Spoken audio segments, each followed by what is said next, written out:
Beers with Chad. Let's get some coffee. Let's see how the sausage gets made here. All right, we can do that.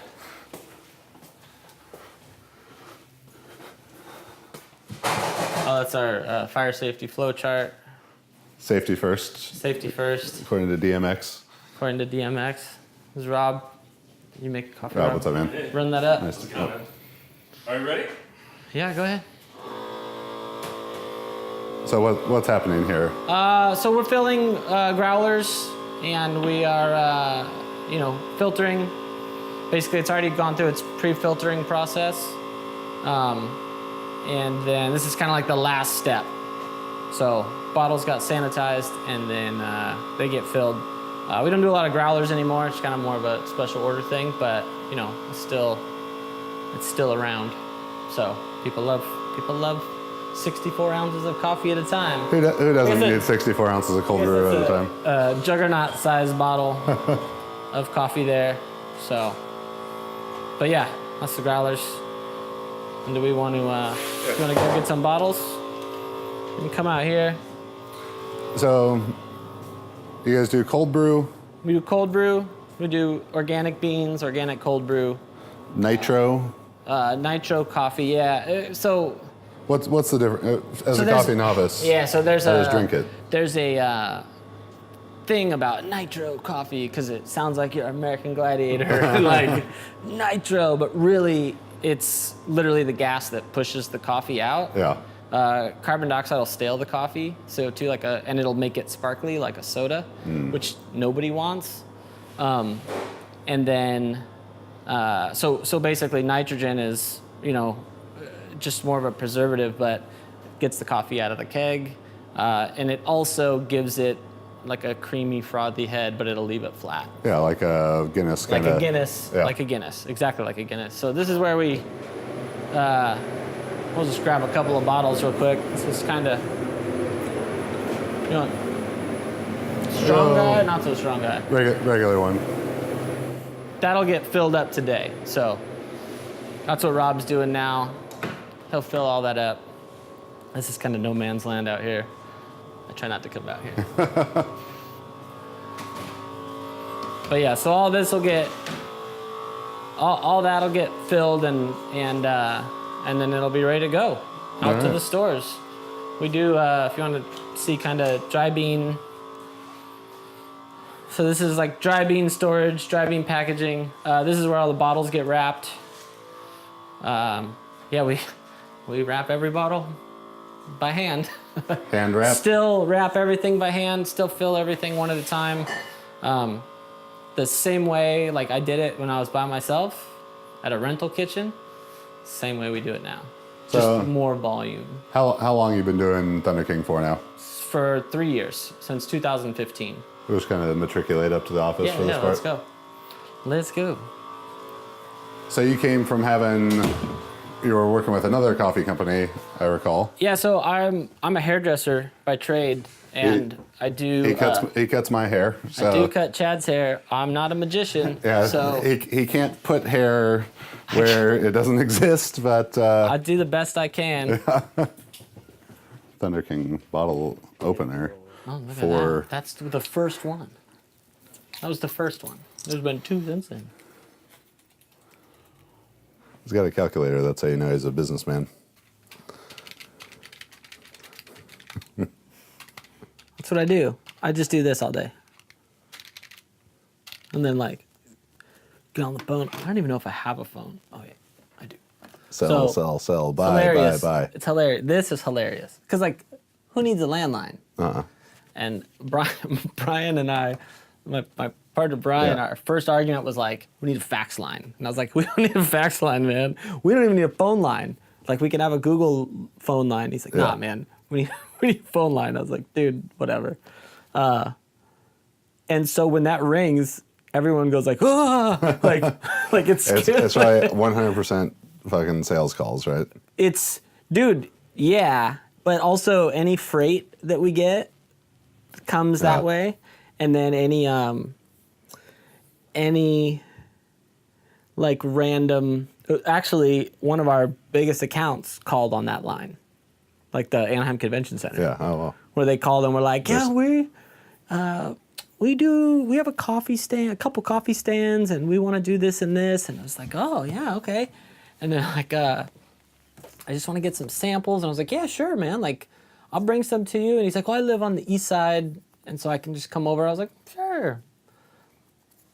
I don't know who you are, dude. We never know. He's like, yeah. So where's your stands? He's like, oh, it's the Anaheim Convention Center. And I was like, shit my pants. Like, yeah. What can I get you? What can I do for you, sir? Yeah. So, we started back 2009 and had a landline, of course, back in the dark ages. Oh yeah. And probably the first 3 months, 3/4 of the calls were sales calls. Sales. Like a new business got registered. Let's. Yeah. Oh yeah. They know you're, especially domain stuff. Yeah, but we get excited, really excited every time. Like, this could be a potential client. All right. Dude, you never know. And then pick up the phone. Get the fuck out of here. Yeah. What's always been weird for me is you meet people, obviously, everywhere you go, and you got your stuff on. They're like, oh yeah, I want that. I want to have that in my restaurant.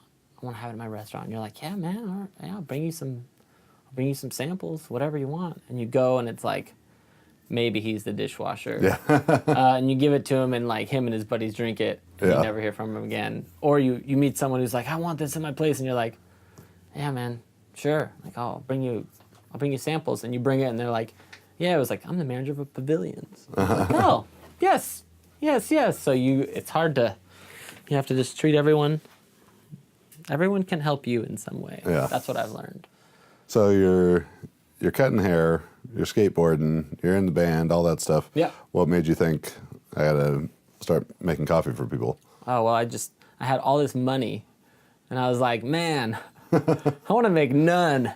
So let me start a coffee. No, I did some branding and design consulting. So there was another company that I helped out, and they were getting going, and kind of, they had a cool product, but they didn't really know how to sell, and they didn't know how to have it look cool, and the importance of things like that. So I kind of like helped them a little bit, and that kind of was fine, but also there's no monetary thing in it for me, which is okay, but I gotta see some potential. Yeah. And I'm still cutting hair, and I had my son was 3 or 4 at the time, and then another coffee company was like, oh, I want you to help me do that, and this whole time I had been kind of making my own cold brews and figuring out that stuff, and I had done the paleo diet, lost a bunch of weight, and I was like, oh, okay. So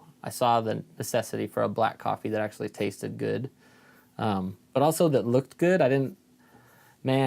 The cold brew world is full of, I like to call them Etsy brands, where everything is super hipster and super like, it's got a bird and like a something, and like, we wear flannels all the time. Yeah. And I just wanted something that looked a little different. And then you're coming through with fucking God of Thunder, the Thunder King. Yeah, basically, yeah. Just metal fucking melting people's faces off. Exactly. No, so I was finishing at a consulting gig with one company, and I was kind of telling my buddy about it, and he's like, you know what? Yeah, you should really just make your own. And I was like, oh yeah, like I just have all this money.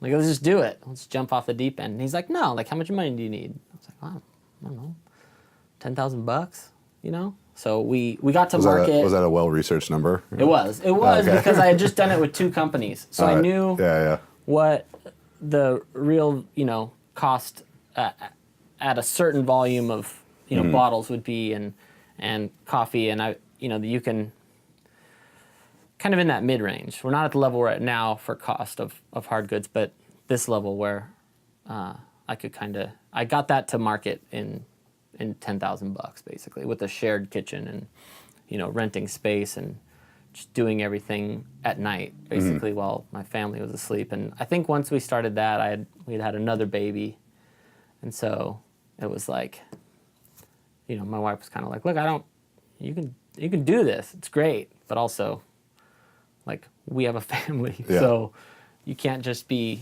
cool hobby guy Yeah. with the cool hobbies. So, Well, I think that's probably so many people's entrepreneurial story is they've got their day job, their 9 to 5, whatever kind of main hustle, and then it's staying up working on what you really enjoy in the middle of the night.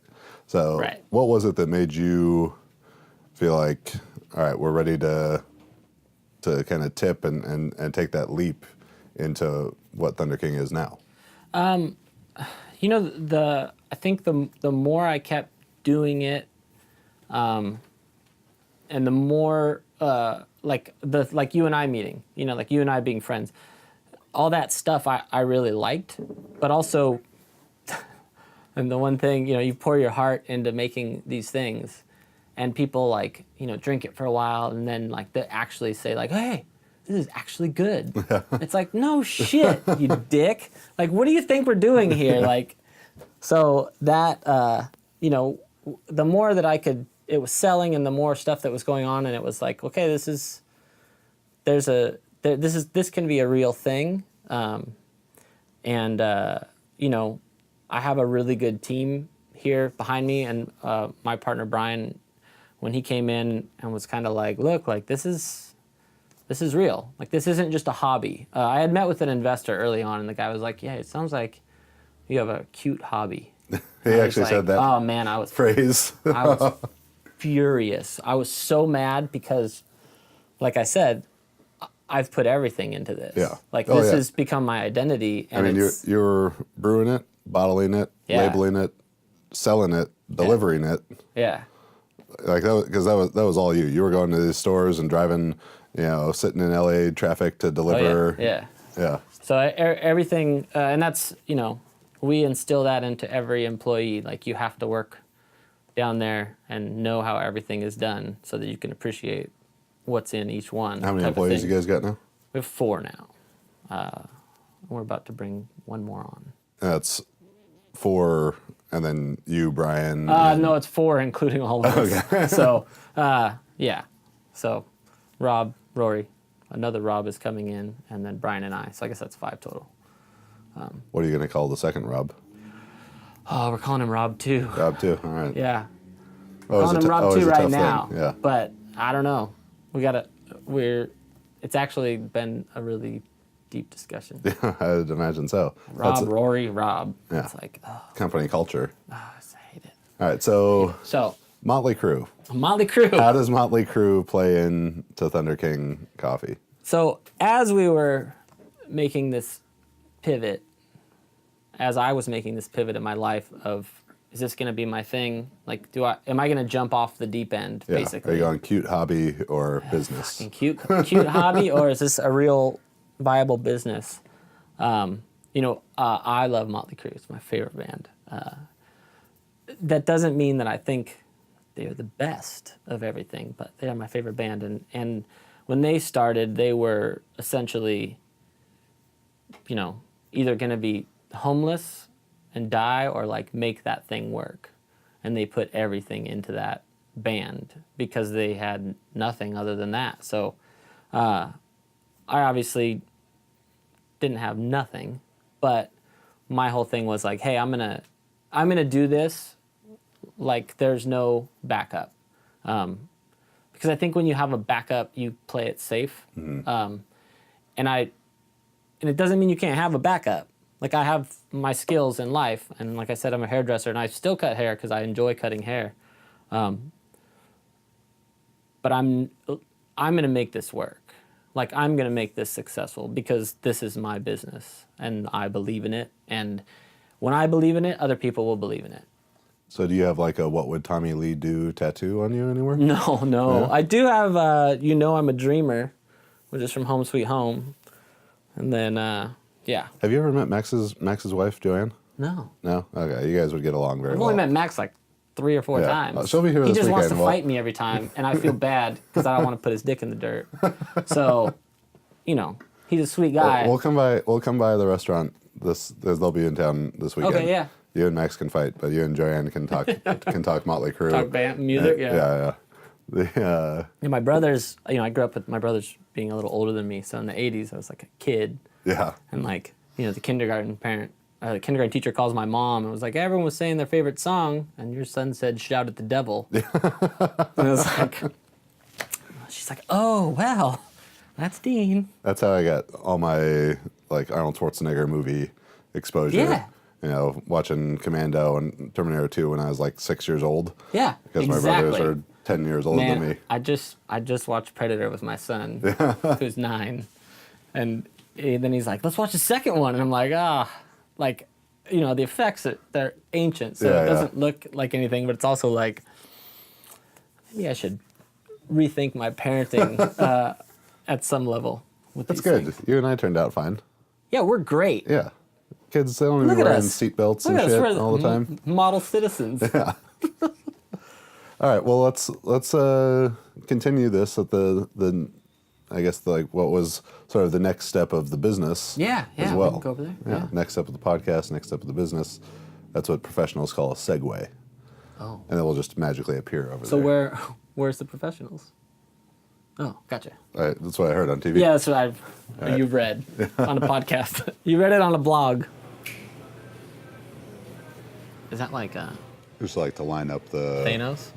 Something, I don't know. Avengers? I just know we do it every time. Did you not see Infinity War, man? I have not seen it. All right, so we talked a little bit about you working as a consultant, helping people with their branding. Yep. And I think your influences are clear. Metal, skate culture. Yeah.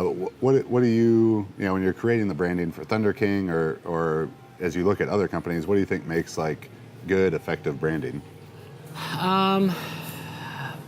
Detail, attention to detail. I think that I think it's a common thing that people want a cool logo, and like that's it. It's like, okay, cool, but also like you need to make sure your logo. I mean, ours is very simple. Coming from the skateboarding world, it was always a name and a logo, and then that would be on a lot of things. And some people stay their course, and those are the guys that have been around for the longest usually. But I think what makes, and nowadays, if I can change it a little bit, that what's changed nowadays is like if your branding, for example, is your branding, but it's also your story. Mm-hmm. And I think that's what people forget. Or people think now that there's an easy way to sell online. So, okay, I'm gonna come up with an idea. I'm gonna sell stuff online. Candles. I'm gonna sell candles. And you're like, okay, like, are you making these candles? Like, what's the story? Like, everything has become so, not genuine anymore. But we have the ability to showcase how genuine something is. So, you are the guy that lifts weights and makes the weightlifting stuff. So like, it's you. It's you. Yeah. It's Chad, the god. But I think that's what people forget. So as far as our branding, like, we are Thunderking. Like all our guys, we all do it together, and that's our thing. As far as our design goes, we keep it very simple, and we want to make sure that, if Thunderking was a coffee, like you recognize that symbol. If it was a, knife company, you'd recognize that symbol. Like we try to just to make it simple enough to where it's memorable, but also, pay attention to the details, pay attention to the fonts, these things where like. And then just continuity, consistency through everything. Consistency, yeah, definitely. To me, it kind of seems like your guys' branding tells the Dean Tompkins story, Yeah. Like even the hat, like it's like a Raiders inspired. So yeah, and that stays on point. I caught a lot of crap for this hat from my friends who are designers and in the branding world because it's very off-brand, and it's this cursive thing, and I just really wanted to do it, and so I did it, and everyone's like, "What are you doing?" But I feel like the Raiders. But I feel and the Raiders, especially the LA Raiders motif, stays on theme with with the metal, with the skate culture, I like think that's part of I think that. I think it was okay, man. Yeah. I think it was okay. Obviously, we made a couple different versions of this hat now, but you know, I think I'm okay. I can branch out a little bit. Yeah. Well, speaking of branching out, another professional segue. We sit here. You're so fancy. No, we sit here in social Costa Mesa, Thunderking Coffee Bar. Yep. At some point, you decided, hey, let me branch out until the most volatile of businesses. Yeah, we really wanted stability, so we jumped into the restaurant world. No, our friends at Social was actually my first account for Thunderking. So when I started making my own, I had gotten some of the other companies into Social, and you know, as I started making my own, I wasn't going after any other accounts, but Andrew that owns Social kind of came to me and said like, hey man, make us a coffee. And I was like, I don't even have like a label, a logo. He's like, I don't care, put it in a glass bottle. Like that's what we want. Like we just want like the one that you made me, because I had made him one before. And so that was our first account. So a couple years go by, obviously, and the space next door opened up. And so they were thinking, you know, let's do a restaurant. Let's do a coffee shop with you guys. And we were like, oh, well, that might be a cool thing, you know? And essentially, there was a lot of red tape, a lot of city stuff with parking. And, you know, we're sitting there, and this Social opens at 5 p.m. every day. So instead of building out a coffee shop next door, we can do it right here in the mornings. And so we basically opened up at 8.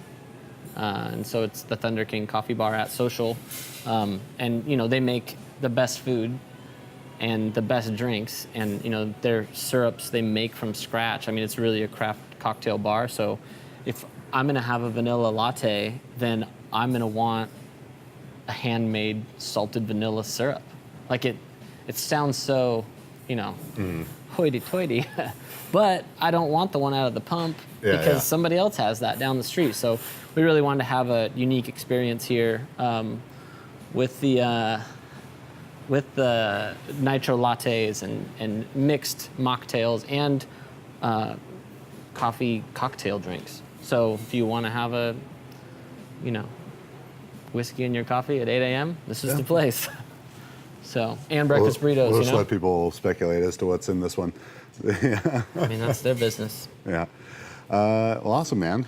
I love it. You go all in like you got to do to make it happen, and you guys are killing it and expanding all the time, so it's very exciting to see. Yeah, thank you. We're doing all right. We're at a good space, and we work hard at it. And as you know, you got to put in the legwork and put your boots on the ground and, you know, get out there and do it. Well, as long as you'll still cut my hair for the next, you know, couple of months that I have any. But yeah, you man. said I have I mean, a nicely shaped head, so when I go bald, it's going to be all right. The amount of time it takes to actually cut your hair is so great because there is so little hair. It's this little bit. It's just hanging on for dear life. But that's cute. But That's you said I have a nicely shaped head for when you have a great dome for when it's time to be. It's soon. You're more Thanos than you know, I think. I think you don't realize this. Yeah. Awesome, man. Well, thanks for taking the time. Yeah. Cheers. Cheers to you.